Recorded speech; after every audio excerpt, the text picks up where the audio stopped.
Sprachwis van Duet, apa kata undang-undang, itulah hukumnya. Assalamualaikum warahmatullahi wabarakatuh. Shalom, Om Swastiastu, Namo Buddhaya, salam kebajikan bagi kita semuanya. Perkenalkan, kami dari tim Umar Seno Aji yang menyatakan standing position pro dalam perdebatan kali ini. Saya Sahlis Khairul Fattah sebagai pembicara pertama, bersama rekan saya Muhammad Rizik Maulana sebagai pembicara kedua, beserta rekan saya Siti Iqsobayani Putri Yuliani sebagai pembicara ketiga. Dewan Juri yang terhormat, pada kesempatan kali ini kita diperhadapkan dengan mosi yang sangat menarik, yakni penghapusan diskriminasi rasial dalam sistem hukum di Indonesia.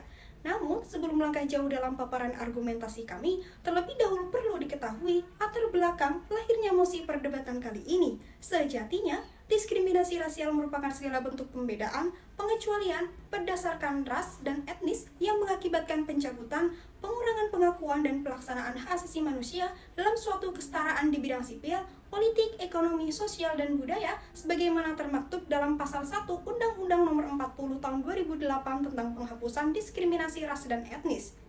Berawal dari pasal 163 Indi Staatsregeling yang berlaku sejak 1 Januari tahun 1920 telah membedakan rakyat dalam 3 golongan. Yang pertama kalangan Eropa, yang kedua kalangan Timur Asing, serta kalangan yang ketiga yakni Bumi Putra. Pasalnya, hal ini berimplikasi pada sifat regulasi Indonesia yang diskriminatif lantaran mengakomodir peraturan-peraturan dari Belanda. Dewan Juri yang amat terpelajar, sebagaimana kita ketahui bahwa adanya instruksi Wakil Kepala Daerah DIY nomor K.898-1-A-1975 tentang penyeragaman polisi pemberian hak atas tanah kepada seorang warga negara non-pribumi yang dilegitimasi dalam Undang-Undang Nomor 13 Tahun 2012. Perlu diingat, instruksi tersebut timbul atas ketakutan tak mendasar Sri Sultan Hamengkubuwono IX akan beralihnya kepemilikan tanah Yogyakarta kepada penduduk non-pribumi, terkhusus penanam modal asing. Dewan Juri yang terhormat, sejatinya frasa non-pribumi pada instruksi tersebut bertentangan dengan nilai landasan bernegara kita, yakni Pancasila yang termaktub dalam sila kelima, keadilan sosial bagi seluruh rakyat Indonesia. Instruksi tersebut melanggar prinsip keadilan sosial, karena keadilan sosial menghendaki perlakuan yang adil dan setara bagi semua warga negara tanpa memandang perbedaan. Lebih daripada itu, bersama dengan teori yang dikemukakan oleh seorang filsuf dan ahli hukum asal Jerman, Gustav Radbruch, hukum haruslah berorientasi kepada keadilan, kebermanfaatan, dan kepastian. Di sisi lain tidak adil, instruksi tersebut pun tidak memenuhi unsur kepastian hukum. Pasalnya tidak selaras dengan Undang-Undang Nomor 5 Tahun 1960 tentang Peraturan Dasar Pokok-pokok Agraria serta Instruksi Presiden tahun 1998 tentang menghentikan penggunaan istilah pribumi dan non-pribumi. Dengan demikian, Dewan Juri yang terhormat, kami mengamini mosi perdebatan kali ini dilandaskan atas 2 argumentasi utama. Yang pertama, instruksi Wakil Kepala Daerah DIY nomor K.898-1-A-1975 menimbulkan ketidakpastian hukum. Dan yang kedua, terjadinya politik hukum dari pra-kemerdekaan hingga pasca reformasi, yang kemudian akan dielaborasikan oleh pembicara kedua dan ketiga dari tim kami. Sekian dan terima kasih. Meski langit akan runtuh, keadilan harus ditegakkan. Dewan Juri yang terhormat, seperti apa yang disampaikan pembicara pertama kami, bahwa sistem hukum di Indonesia tidak bisa dilepaskan dari aspek historis, bahwa Indonesia pernah dijajah kolonial Belanda, dan bahkan secara konsepsi Indonesia di awal kemerdekaan tidak jauh berbeda dari aturan-aturan Belanda. Begitupun dengan diskriminasi rasial yang dibawa Belanda. Masih ada beberapa aturan di Indonesia, yang salah satunya ialah diskriminasi rasial hak milik tanah bagi masyarakat non-pribumi di daerah Yogyakarta. Jika mengaca pada konvensi internasional tentang penghapusan segala bentuk diskriminasi ras dan diratifikasi pada tahun 1995, nyata-nyata bahwa diskriminasi rasial tidak dapat dibenarkan dalam bentuk apapun dan dalam kondisi apapun oleh banyak negara. Dewan Juri yang terhormat, Pasal 7 Ayat 2 Undang-Undang Nomor 13 Tahun 2012 tentang Keistimewaan Daerah Istimewa Yogyakarta yang selanjutnya disebut sebagai Undang-Undang 13 2012 tentang kewenangan dalam urusan keistimewaan sebagaimana dimaksud pada ayat 1 yang meliputi salah satunya adalah pertanahan. Secara nyata, pasal aku telah berimplikasi pada pintu masuk diskriminasi rasial hak milik tanah non-pribumi di Yogyakarta. Oleh karena itu, Dewan Juri yang terhormat, ada 2 argumentasi mengapa kami menyetujui penghapusan diskriminasi rasial ini. Yang pertama, karena ketidakpastian hukum. Sebagaimana yang disampaikan oleh Gustav Redbuch bahwa tujuan hukum yakni keadilan, kebermanfaatan, dan kepastian hukum. Maka dalam segala tindakan dan kebijakan haruslah memenuhi ketiga hal tersebut, dan salah satunya adalah kepastian hukum. Dewan Juri yang terhormat, bahwa pasal Akuo telah mendegradasi kewenangan yang dimiliki Badan Pertanahan Nasional atau BPN sebagai lembaga yang memiliki kewenangan pemberian hak atas tanah. Namun, karena adanya pasal Akuo, BPN tidak melakukan fungsinya secara optimal dan maksimal. Adanya pasal Akuo secara langsung memberikan legitimasi bagi Pemda DIY untuk tetap memperlakukan instruksi Wakil Kepala Daerah Istimewa Yogyakarta tahun 1975 tentang penyeragaman polisi pemberian hak atas tanah, yang mana di dalamnya mengatur bahwa WNI non-pribumi tidak memiliki hak atas tanah dengan dalih pemerintah DIY yakni melindungi warga pribumi agar kepemilikan tanah tidak beralih kepada warga atau pemodal yang secara finansial memiliki kemampuan lebih atau kuat. Dewan Juri yang terhormat, ketidakpastian hukum ini dibuktikan dengan pasal 20 ayat 1 Undang-Undang Nomor 5 Tahun 1960 tentang Peraturan Dasar Pokok-pokok Agraria, dan pada pasal 20 ayat 1 yang menyatakan bahwa hak milik hanya dapat dimiliki oleh warga negara Indonesia.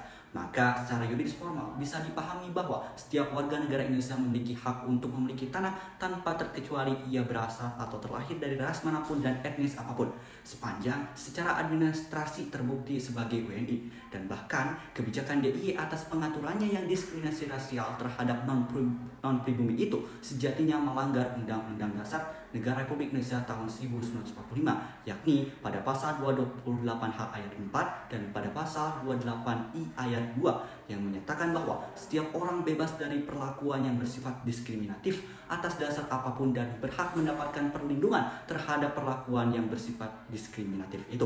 Kedua pasal tersebut menjelaskan bahwa tindakan diskriminasi rasial kepada masyarakat minoritas seperti WNI keturunan Tionghoa tidak dapat dibenarkan.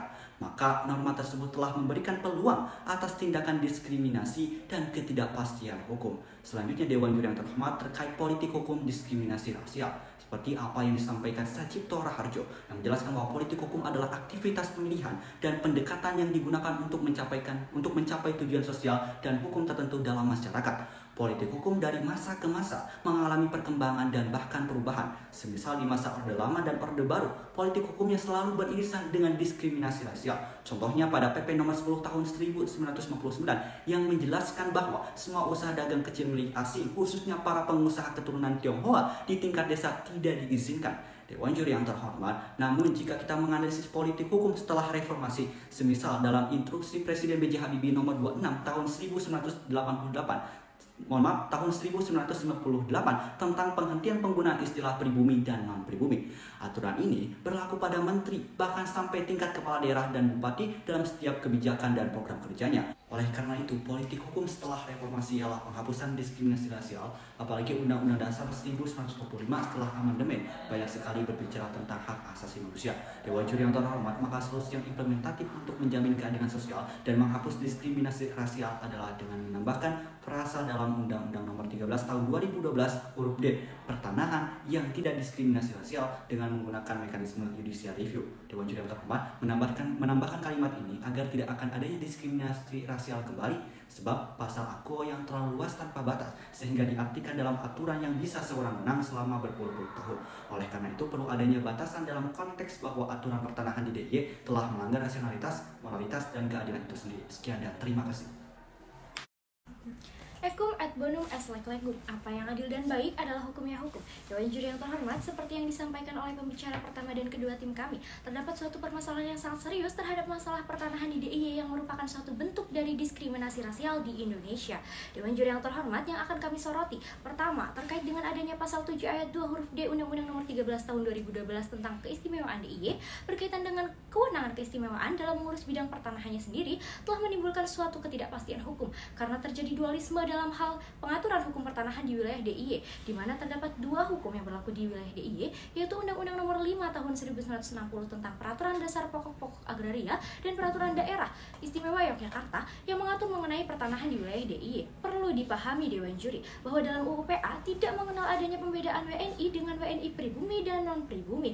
Namun dalam instruksi Wakil Kepala Daerah DIY nomor K 898/1/A/1975 tentang penyeragaman polisi memberikan hak atas tanah kepada seorang WNI non-pribumi, terdapat pembedaan seorang WNI. Dengan demikian, Dewan Juri seharusnya tidak ada lagi perlakuan diskriminatif karena hanya ada satu sebutan, yakni WNI, apapun ras keturunannya. Diskriminasi tersebut kemudian berlanjut dengan pemberlakuan adanya pasal AKUO yang telah memberikan legitimasi bagi pemerintah DIY untuk tetap memberikan instruksi sebagaimana dimaksud tentang penyeragaman polisi pemberian hak atas tanah kepada seorang WNI non-pribumi yang pada intinya tidak memperbolehkan WNI berketurunan Tionghoa untuk memiliki hak milik atas tanah di wilayah DIY. Tentu merupakan sebuah perlakuan diskriminatif atas dasar ras dan suku.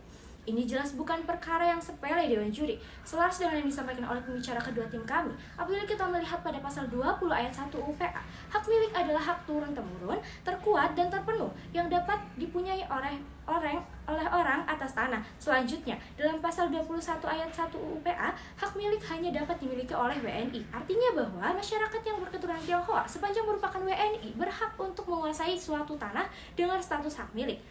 Namun Dewan Juri dengan adanya instruksi Gubernur DIY tahun 1975 tersebut tentunya menjadi suatu konflik bagi WNI non-pribumi, khususnya warga keturunan Tionghoa. Pun dengan adanya peraturan tersebut, maka dapat dikatakan bahwa hukum tidak dapat mewujudkan sila-sila dari Pancasila. Meskipun hukum tersebut hanya berbentuk sebuah instruksi gubernur, namun implementasi aturan tersebut begitu kuat, Dewan Juri. Akibat dari adanya instruksi tersebut, pun terjadi beberapa kali gugatan yang diajukan oleh Handoko, yang merupakan seorang WNI keturunan Tionghoa yang mengajukan gugatan ke PT UN. Namun pada melalui putusannya nomor 179K/Tun/2017, PT UN Yogyakarta menyatakan tidak bisa mengadili karena instruksi tersebut bukan merupakan diskresi.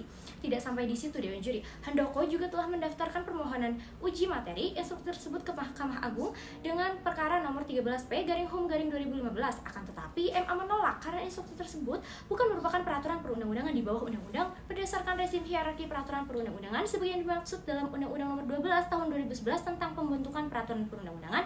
Contoh, pasal 1 ayat 1 Peraturan Mahkamah Agung Nomor 1 Tahun 2011 tentang hak uji material.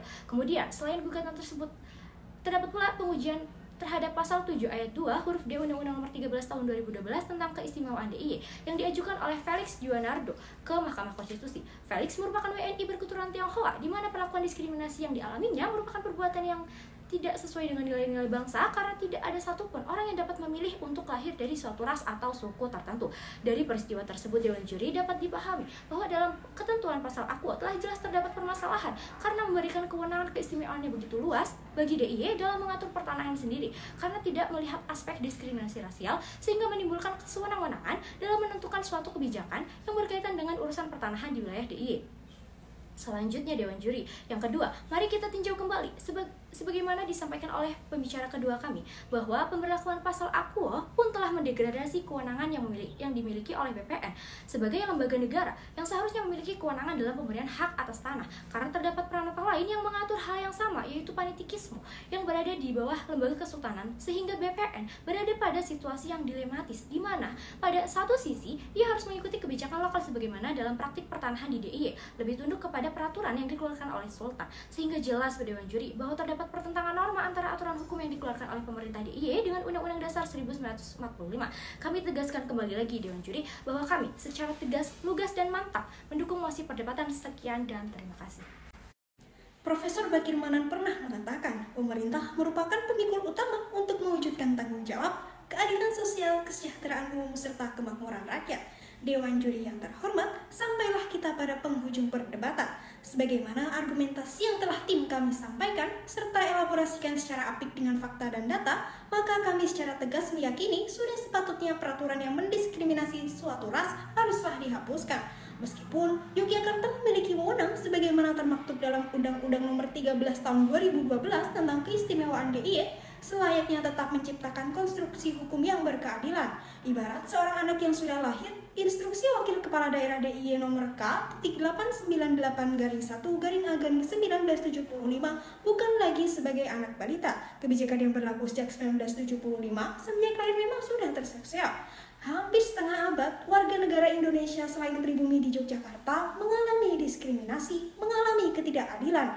Dewan Juri yang amat terpelajar, sejatinya Langkah yang selayaknya diterapkan pemerintah adalah langkah yang rasional dan realistis, yakni melalui proses judicial review dengan menambahkan frasa dalam Undang-Undang Nomor 13 Tahun 2012 pada huruf D, yakni dengan menambahkan frasa pertanahan yang tidak diskriminasi rasial guna menciptakan keadilan dan kepastian hukum. Kami secara tegas dan lugas tetap pada standing position pro serta meyakini solusi yang kami tawarkan dapat mewujudkan terciptanya peraturan yang berkeadilan dan berkepastian hukum. Sekian dan terima kasih.